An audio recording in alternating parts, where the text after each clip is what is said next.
hoy la base bíblica va a ser Mateo 24, versos 9 en adelante. Manténgalo allí que lo vamos a leer. Lo vamos a estar utilizando. En el pasado martes pudimos escuchar, vivimos en el mismo lugar. Pero hoy vamos a tocar 6. Pero no por ser uno más me voy a extender. No, vamos, tenemos el tiempo controlado allí. Tengo un sensor aquí en la parte de atrás que me da un corrientazo de electricidad. Cada vez que soy mal, aprieta el número 5 en su teléfono. Ahí lo apretó. ¿Viste? Entonces vamos a ver 6 aspectos de este capítulo que van dirigidos a la iglesia, a nosotros los creyentes. Quiero comenzar con este pensamiento. Santiago 4:17 dice: recuerden que es pecado saber lo que se debe hacer y luego no hacerlo. Santiago 4:17. Recuerden que es pecado saber lo que se debe hacer y luego no hacerlo. En Estados Unidos existe la famosa, lo que se conoce como la quinta enmienda, lo que es la quinta enmienda, que es es una ficha que yo puedo utilizar o que yo puedo levantar bandera mientras sea interrogado o esté en algún centro judicial, y que donde yo me vea que hay una posibilidad de yo autoincriminarme, yo me amparo en la quinta enmienda. Aunque yo sepa lo que pasó, me amparo y esa enmienda me protege. Ahora, comparado con Australia es todo lo contrario. Si tú sabes algo sobre el caso, si tú sabes algo sobre el crimen que sucedió, y más si es un delito sexual contra alguna mujer o mucho más contra un menor, y tú no lo dices, tú vas para la misma celda o en la del otro donde fue el tipo que hizo el crimen. Para ver cómo, ¿verdad?, las diferentes líneas de moralidad que hay a la vuelta del mundo. Pero vamos a nosotros acá. Quise compartirle eso partiendo del verso bíblico que leímos en Santiago. El primer punto, ¿verdad?, para beneficio de los que estamos tomando nota, de los que están tomando nota: arrestarán, perseguirán y los matarán. Dice el capítulo 24 de Mateo. Todo esto, los 5 pasados y los 6 de hoy están en ese capítulo, entre esos primeros 13 versos. Desde la década del 2010, por lo menos para mi persona, ¿verdad?, por los tiempos que llevo de vida, tal vez los que llevan más tiempo en el evangelio o más metidos en esto de lleno del evangelio me podrían corregir, pero mi memoria me lleva a la década del 2010, cuando comenzamos a ver la movida agresiva contra los pastores que se negaban o se niegan a casar parejas del mismo sexo. En octubre 29 de 2014 sale la primera noticia en la cual se da pie forzado o hay una posibilidad de que un pastor que se niegue a casar a personas del mismo sexo podría enfrentar cargos criminales, incluyendo tiempo en la cárcel. Se fue en el 2014, estamos en el 22, estos asuntos siguen sobre la mesa. Pasa que más que porque la media no le hace ruido, nosotros pensamos que ya eso se desapareció, pero esto sigue constante y nos sigue atacando. Si usted no ha visto la persecución que se está viviendo, le invito a que tome sus redes sociales y haga un post de esto de la antigua, a ver cuáles de sus amigos responden, cuáles de sus amigos cristianos comparten o cuáles comienzan a atacarlo a ustedes. O inclusive hasta en su mismo trabajo. Yo estoy seguro que con muchos le han sucedido. A mí me ha sucedido con compañeros de trabajo que son de este ambiente y que me han enfrentado por mis creencias. Me tildan de machista, de anticuado, de que si soy esto, que si soy lo otro, que si tengo que abrir mi mente. Y pues, está bien, o sea, si tú quieres que yo te respete, pues tú respetas mi opinión y ya, y vivimos felices. Pero el ataque es constante. El ataque es constante contra la iglesia, y nosotros dejamos de respaldar lo que creemos, dejamos de rogar por nuestros derechos, aceptamos a personas en nuestra vida que hablan muy sucio sobre otros cristianos, o permanecemos en conversaciones donde discriminan contra cristianos. Compartimos memes graciosos sobre cristianos o eventos de culto, y en esto me incluyo porque he fallado en eso también. En eso fallamos todos aquí, todo lo que tienen redes sociales han fallado en eso. Porque de modo muy anquero. Aunque no le den like, porque no le den share, pero lo han visto más de 2 veces y se ríen. Así que vamos, hombre. Al que venciere, dice la palabra, heredará la corona de la vida. ¿Hasta dónde estamos dispuestos a permitir que esta doble moral, que esta línea delgada que separa lo correcto de lo incorrecto, se doble ¿Hasta dónde estamos dispuestos a llevar ese margen? Número 2, dije que vamos rapidito, pero vamos, como una vez dijo Abel, no sé si se recuerdan, Abel, corto, preciso, pero macizo. Algo así fue que dijo él una vez, no sé si recuerdan eso. Voy a escribir un mensaje un día. Si lo estás viendo, bendiciones, él siempre me escribe. Nos odiarán en todo el mundo por ser seguidores de Dios. Es el segundo punto. Va de la mano del primero. Nos arrestarán, nos perseguirán, nos matarán. Nos odiarán en todo el mundo por ser seguidores de Cristo. Continuamos con el punto anterior, como mencioné. Cada día la guerra es más abierta contra el Evangelio, contra la creencia, contra la Biblia, y menos discreta. Y la iglesia lo que único que nos conformamos en hacer son campañas entre nosotros mismos y reuniones entre nosotros, mientras permitimos que estos llamados influencers en las redes sociales marquen y cambien la mentalidad de nuestros hijos. Permitimos que ellos rijan y dirijan lo que nuestros hijos aprenden. Siéntese a hablar con un joven que sea menor de 21, 20 años y exponga este tema sobre la ideología de género, lo que él piensa, lo que él cree que es lo correcto y sobre los valores que establece la Biblia. Se va a sorprender. Verán las ideas erróneas que tienen por lo que escuchan y por lo que leen en sus redes sociales. Y nosotros no hacemos nada. Pagamos el celular, pagamos el internet y le permitimos al enemigo que haga estrago con las cosas, con los beneficios que tenemos nosotros en nuestro hogar. Tenemos que ser bien cautelosos con lo que nosotros mismos como adultos vemos y permitimos que entren en nuestros hogares. Amén. ¿A dónde vamos a llegar con este vaivén de lo que la sociedad... porque estas personas son bien agresivos cuando transmiten un mensaje y te obligan a que tomes un bando. Ya no hay lo que no, tú te quedas en el medio, yo soy un happy medium. No. Te dicen, ¿nos apoyas o estás en contra de nosotros? Son insistentes en que tú tomes un bando. Mas sin embargo, el equipo de nosotros no lo hace de esa forma. No insistimos en que nuestros hijos aprendan lo que es la moral correcta, de acuerdo a los estatutos que establece la Biblia. No le somos agresivos en que oraste hoy, leíste la Biblia hoy.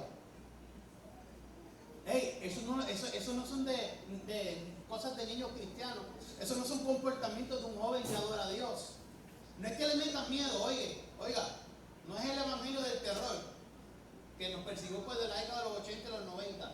No estoy hablando de que te sientes y tengas conversaciones de que, oye, eso no, como que no luce bien. Vamos al número 3. Voy en tiempo, no me apriete el botoncito. Muchos se apartarán de mí, se traicionarán unos a otros y se odiarán. Esto lo hizo la pandemia de una forma agresiva y masiva. Este evento demostró sobre qué fundamento estaba levantado nuestra fe. Y muchos dirán que tenemos que ser prudentes, tenemos que tener cuidado, tenemos que cuidar a los que están con nosotros. Y eso es cierto. No están lejos de la realidad. ¿Verdad? Y quiero ser bien claro en lo que voy a decir. Yo no puedo predicarle o enseñarle a mi hijo que no le tenga miedo a la oscuridad y yo cuando apago la luz del pasillo ni curso me alcanza en esos 100 metros. ¿Usted me sigue? Yo no puedo enseñarle un ejemplo, enseñarle una enseñanza, no. No puedo enseñarle algo a mi hijo y luego yo con mis actos hacer lo contrario. Yo no puedo exhibirme como una persona cristiana y en mi hogar la Comay se queda al lado oculto, al lado mío, cuando yo me siento a pelar gente en aquella marquesina. ¿Me sigue? Nosotros tenemos que predicar con nuestros actos y la pandemia demostró muchas cosas que teníamos guardado algunos cristianos dentro. La pandemia fue nuestra versión de la historia de Gedeón con el ejército. Analice eso. La pandemia fue nuestra versión actual de lo que sucedió con Gedeón y con sus soldados. Algunos que no querían llevar la vida cristiana se apartaron simplemente sin remordimiento. Algunos simplemente esperaban alguna situación tonta para enojarse con la iglesia, enojarse con su líder y utilizar eso como una catapulta para salir. Pero lo que más afectó fue que otros fueron llevados a una comunidad donde el ocio y el no tener responsabilidad destaparon sus verdaderos colores. Esa cuarentenita, ese encierro allí, permitió que nosotros pudiéramos desconectarnos por completo de la casa que nos nutría. Y si nuestra relación no era una bastante desarrollada, podíamos vernos con las piernas medias tembloruscas. No estoy diciendo que son ustedes, ¿usted me entiende? Y para colmo, levantó la mayor crítica contra la iglesia por parte del gobierno, las autoridades y los mismos feligreses. No había personas que criticaran más la iglesia en el tiempo de pandemia que los mismos feligreses. Pastor debe hacer esto, pastor debe hacer lo otro. Eso fue de tal iglesia, eso fue de tal cosa. Salía alguien contagiado y se congregaba aquí, no, en todo yo, pues la iglesia no, tipo, si fue loco yo allá donde estaba, pero no fue en la iglesia. Entonces se dieron cuenta que donde único se nacía y criaba el COVID era en la iglesia. No eran los conciertos, era en la iglesia. Provocándonos a conversaciones de maldición. ¿Y por qué digo conversaciones de maldición? Porque todo lo que no es bendición, ¿qué es? Y esto nos lleva al cuarto punto. Vamos allá, estamos en tiempo. Tranquilo. Falsos profetas. Falsos profetas. La Biblia nos advierte que llegarán estas personas haciéndose pasar por profetas de Dios y estos traerán confusión, división y dudas en personas que su identidad no está definida al 100%. Si ustedes se fijan, todas estas cosas que hemos mencionado se han escuchado en prédicas aquí anteriormente. Pastor Enoque es uno que le ha dado muy fuerte a lo que es la identidad. El pastor le ha dado muy fuerte a lo que es la fe y la creencia en Dios. ¿Cómo podemos identificar a estos personajes? Discernimiento, lo que hablamos el martes pasado. El don de discernimiento. Tienes que estar conectado a Dios, a tus pastores, para tú poder entender y poder recibir los espíritus y lo que traman de estas personas. Con ella identificamos a todos los falsos profetas. Estos llegarán hablando todo lo que queremos oír. Dinero, prosperidad, bienestar y que todo te va a ir bien. Y no es tan lejos de la realidad. Dios quiere que a mí me vaya bien. Dios quiere que yo sea bendecido, que yo sea prosperado, que yo sea una persona con oportunidades para bendecir a otras personas, que seamos sanos, que seamos gente de orden, emprendedores y gente de vanguardia, pero también nos llama a que seamos rectos, alejados del pecado, honestos, misericordiosos, que amemos al pecador, dados al servicio, velar los unos por los otros y no diéramos pie forzado al chismecito del momento. O sea, cuando una persona te viene y te habla, no, que Dios te quiere bendecir, eso es amén, Dios me quiere bendecir. Porque Dios no me trajo a la tierra para sufrir, usted tiene que tener eso claro. Pobreza no es igual a santidad. El tú estás mal no te hace más santo. El que no, casi yo estoy en la rueda de abajo, pero luchando porque Dios me quiere así. No, Dios no te quiere así. Desde el principio, la gente que gobernaba las naciones eran la gente de la iglesia. La gente con los mayores negocios y con los mayores bienes era la gente cristiana. Es la gente cristiana, hablemos en la actualidad. Un ejemplo de cómo vienen disimulados estos profetas, sencillo. Vaya a las redes sociales, vea a todas estas personas que se conectan y comienzan a hablar ciertas cosas que dicen, esto como que no suena bien. Y tú ves la cantidad de gente que comparte y que sigue a estas personas y que se presentan donde quiera que se presenten y comienzan a hablar, a caminar y hasta a vestir. Y ahí tú ves que eso es lo que te simula un lavado del cerebro.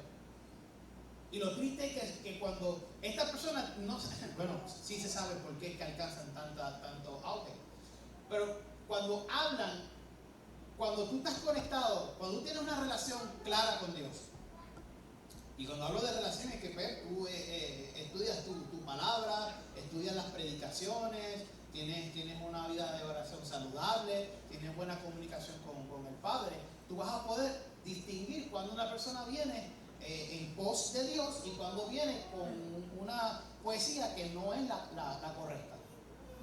Juan 10:27 dice, mis ovejas escuchan mi voz, yo las conozco y ellas me siguen. Juan también comenta que todos aquellos que entren brincando la cerca no son el pastor, vienen a robar, vienen a dañar.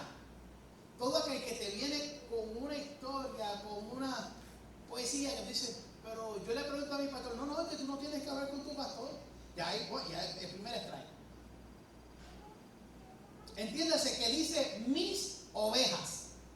Mis ovejas escuchan mi voz, yo las conozco y ellas me conocen. No habla sobre las ovejas del mundo, no habla sobre las ovejas del vecino, habla de mis ovejas, su iglesia, nosotros, el cuerpo de Dios. Amén. Nosotros tenemos que saber escuchar la voz de nuestro Padre, reconocer la voz de nuestro Padre. Número 5. La abundancia del pecado. Aumentará el pecado. Ya estamos viendo cómo esto se mueve. Y no estoy hablando del pecado en el mundo, porque en el pecado en el mundo siempre ha existido. Hoy conocemos más de ellos porque tenemos redes sociales. Pero el pecado en el mundo siempre ha existido. A lo que se refiere Mateo habla del pecado dentro de la iglesia. Fíjese que el pasado martes hablábamos sobre las cosas que afectaban a todos. Hoy estamos hablando de las que nos afectan a nosotros como iglesia, como cuerpo. Son cosas que están sucediendo. Vemos cómo se levantan iglesias, y pongo iglesias entre comillas, donde se predica que amor es amor, no importa a quién o a qué. Y están cerca como pueblos vecinos. Iglesias donde toleran este tipo de comportamiento, donde se predica de que Dios acepta y que Dios permite, porque Dios es amor. Y estas personas asisten a los colegios, a las universidades y a las escuelas donde visitan sus hijos y comparten esta línea de esta filosofía. ¿Y a quién le amarga un dulce?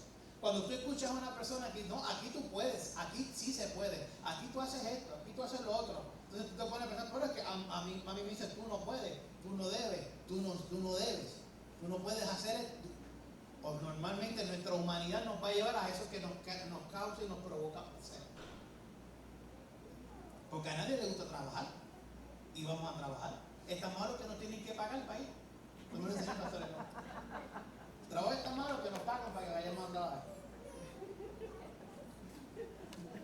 Yo aplico las cosas que me enseña mi pastor.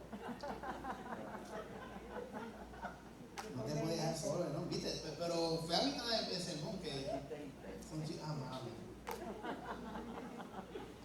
A quien Jesús le habla en esta parte del pasaje es a nosotros los creyentes, pues el pecado siempre ha estado en el mundo, como dije. Donde se multiplicará el pecado dentro del cuerpo, dentro de la iglesia.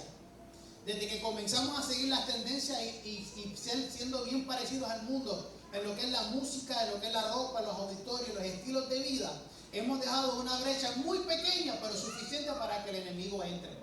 Y no me tome a mal, a mí me gusta el estilo de música que tenemos, me gusta el templo que tenemos, la comunidad que está feito, que está chévere, que podemos adornar con luces, que tenemos todas estas cosas, eso a mí me gusta. Pero la cosa es que cuando tú pongas la iglesia y pongas cualquier otro club, cualquier otra organización que no sirva a Dios y tú no puedas diferenciar una de la otra, Houston, tenemos un problema. A eso es lo que me refiero cuando hablo sobre estos estereotipos. Fíjese que la tarea de los profetas, y eso lo hablábamos en el punto número 4, todo esto es un efecto en cadena. El primero desata al segundo, el segundo al tercero, y así sucesivamente. La tarea de los profetas era y es impartir la ley de Dios, reconocer lo que está mal y señalar el pecado.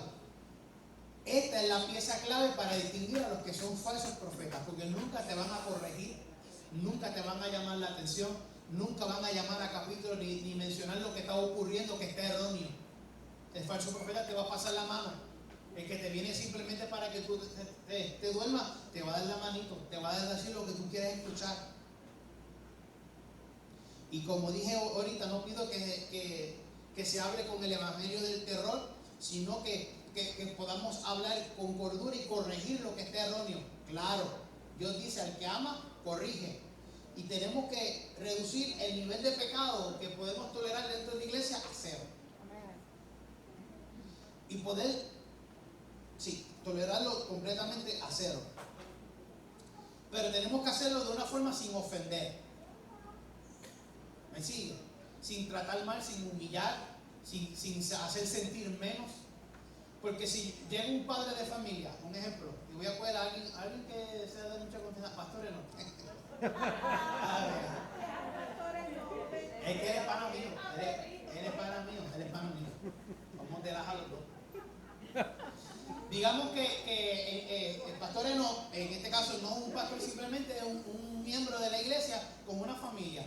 Y yo me entero como líder que él está en pecado, está haciendo algo que no debe hacer. Y se me entra este espíritu de santidad, de corbata y zapatos de charol, y voy allá y le hago pasar un bochorno frente a su familia, frente a su esposa y a algunos que estaban en el estacionamiento. Su esposa no estaba en pecado, sus hijos no estaban en pecado, pero por el acto y la forma en como yo tal vez lo corregí a él, voy a provocar que toda esa generación se aparte de Dios. Dios al que ama corrige, pero Dios nunca humilla ni pone en vergüenza a sus hijos. ¿Por qué lo voy a hacer yo? ¿Por qué lo debo hacer yo? Yo me acerco a mi pastor y comento y le hablo, pastor, supe de tal cosa o vi tal cosa y una cosa es que tú lo digas y lo respaldes y te dicen, vamos a la oficina a hablar, sí. No, pastor, a mí no me llevas para allá. Entonces, eso es un chismecito, ¿verdad? Eso es un chismecito que tuviste en el TikTok. Tenemos que tratar con amor, el amor de Dios. Usted cuando su hijo está erróneo, usted no lo bota de la casa, usted lo corrige y lo ama. Le sigues dando comida, le sigues dando que prende el aire, le sigues dando el internet. Tú no lo... ¿Cierto o falso? Bueno, a lo mejor aquí se me quedaron callados. Número 6 y último. Y este es el que más escalofrío da. El amor de muchos, hablando sobre creyentes, se enfriará. Este último paso, este es el último paso para que se desaparezca la iglesia y con ella este evangelio del reino. Yo sé todo lo que haces, he visto tu arduo trabajo y tu paciencia con perseverancia.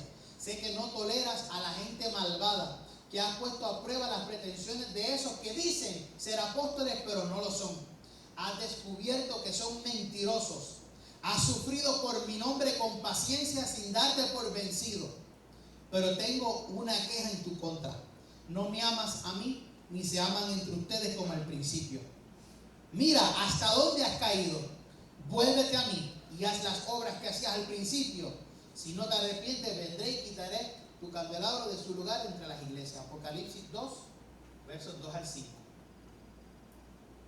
Corintios dice que podemos hablar diferentes idiomas, incluyendo lenguas angelicales, pero si yo no tengo amor, soy simplemente ruido, algo del momento.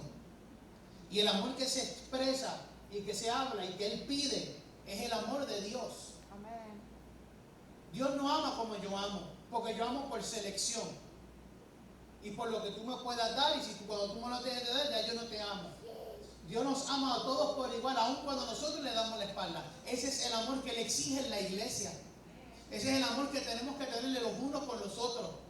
Ese es el amor que cuando llega una persona destruida, aunque sea porque se apartó y aunque pecó y no fue por falta de consejo, tú lo abrazas y le des la bienvenida. No simplemente lo pongas como que no, tú eres el bastardo, tú te quedas por allí porque tú pecaste porque tú quisiste. Si se tiene que corregir, se corrige, pero como dije, con amor. Amén. Porque no sabemos qué generación es la que estamos cancelando y cortando. Porque esa persona que yo puedo reprender, tal vez en un futuro era el evangelista que iba a alcanzar un familiar mío. Y por yo reprenderlo a él y expulsarlo, mi generación se queda incompleta. Esto es un efecto en cadena, familia. ¿Y cómo es este amor de Dios? Es misericordioso, perdonador, no es rencoroso, no busca lo suyo, no provoca envidia, no es dañino. Cuando dejamos de hacer estas cosas, no estamos mostrando el amor de Dios, simplemente estamos mostrando el amor que nosotros pensamos que es el de Dios. No, porque Dios conoce mi corazón. Señor, yo te pido misericordia, pero que por la noche le jalen la sábana. Señor, tú me vas a hacer justicia. Cuidado con usted pida justicia, porque Dios es un Dios justo. Y si usted pide justicia, y usted es el que está mal. No, Señor, era broma, Señor, era broma.